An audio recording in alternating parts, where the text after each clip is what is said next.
ఇవాళ గుర్తుండాలి, స్వతంత్ర సమరయోధుడు మరియు పంజాబ్ కేసరి 161వ జయంతి. ఈయన ఉపాధ్యాయుని కుమారుడు.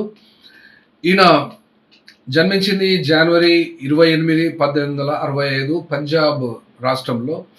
సైమన్ కమిషన్కు వ్యతిరేకంగా నిరసన తెలిపినందుకు అతనిపై లాఠీ చార్జ్ జరిపినటువంటి బ్రిటిష్ పోలీసుల వలననే, ఆ యొక్క గాయాల వలననే మరణించారు. విచారణ లేకుండా అరెస్ట్ చేసి బర్మా మండలయ జైలుకు పంపించింది బ్రిటిష్ ప్రభుత్వం. అట్లాగే ఇప్పుడు కూడా విచారణ లేకుండానే దేశంలో చాలా మంది జైలులో మగ్గుతున్నారు. సహాయ నిరాకరణ ఉద్యమంలో పాల్గొన్నందుకు ఆయనకు జైలు శిక్ష పడింది. 22 నెలల వరకు జైలు శిక్షను అనుభవించారు. ఆయన తన యొక్క పుస్తకమైనటువంటి అన్హ్యాపీ ఇండియాలో తన యొక్క జీవిత చరిత్ర గురించి, భారతదేశం గురించి కూడా ఆయన రాశారు. కానీ ఇంకొక ముఖ్యమైనటువంటి విషయం గుర్తుండాలి, పంజాబ్ నేషనల్ బ్యాంకు పితామహుడు పంజాబ్ నేషనల్ బ్యాంకుకు మొట్టమొదటి చైర్మన్గా వ్యవహరించాడు. కానీ ఇవాళ పంజాబ్ నేషనల్ బ్యాంకు గత 10 సంవత్సరాలలో 94,702 కోట్ల రూపాయలను రుణమాఫీ చేసింది. మాఫీ అనగా రైట్ ఆఫ్ అంటారు.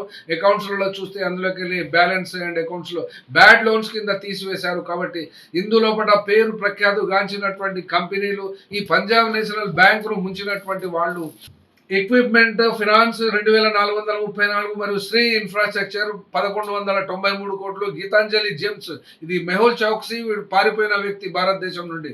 కానీ ఇలాంటి బ్యాంకు స్థాపించినటువంటి స్వాతంత్ర సమర యోధునికి భారత ప్రధానమంత్రి కూడా ఘనమైనటువంటి నివాళులు అర్పించారు. కానీ ఇక్కడ గతాన్ని తిడుతుంటారు, గతంలో నిర్మించినటువంటి బ్యాంకులను దోచేస్తుంటారు. ఆ యొక్క బ్యాడ్ లోన్స్ పేరుతో దేశాన్ని విడిచిపెట్టి పారిపోతుంటారు. కానీ ప్రధానమంత్రి మాత్రము చూస్తూ ఊరుకుంటారు. వీసాలు, వాళ్ళకి ఇవ్వవలసినటువంటి ఎయిర్పోర్ట్లు అన్నీ కూడా గ్రీన్ రోడ్స్ లాగా విడిచిపెట్టేస్తారు. కానీ అట్లాగే గతాన్ని తిట్టడం కూడా చేస్తారు. అదే రకంగా ఇప్పుడున్నటువంటి జనరేషన్ కూడా గతాన్ని చదవడం అయితే దూరం, రోజు పేపరే చదివినటువంటి చరిత్ర మరియు ఇప్పుడు ఉన్నటువంటి జనరేషన్ను చూస్తున్నాము. కాబట్టి ఈ యొక్క దుస్థితి భారతదేశానికి కలిగిందని అత్యంత విచారంతో ఈ యొక్క 161వ జయంతి పంజాబ్ కేసరి బ్రిటిష్ పాలనకు వ్యతిరేకంగా ఆయన జరిపినటువంటి పోరాటంలో ఆయన చనిపోవడం కూడా జరిగింది.